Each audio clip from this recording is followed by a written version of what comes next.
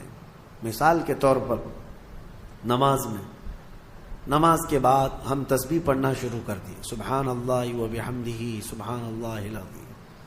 لوگ اس کو نقل کرتے رہے. جس نے بھی جہاں پر بھی شروع کیا، جب تک پڑھا جاتا رہے گا شروع کرنے والے کو اس کا ثواب ملتا رہے گا. آپ نماز کے بعد سلام شروع کر دیے، برسوں تک اگر میرے آقا کی بارگاہ میں لوگ اسی پر نقل کرتے ہوئے سلام پڑھتے رہے تو اس نئے کام کی ابتدا کرنے کا ثواب تو ہے ہی، لیکن جتنے لوگ اس نیک کام پر عمل کرتے رہیں گے ان سب کا ثواب بھی آپ کو دیا جائے گا، اور عمل کرنے والوں کے ثواب میں بھی کوئی کمی نہیں ہوگی. اسی طرح گناہ کا مسئلہ ہے.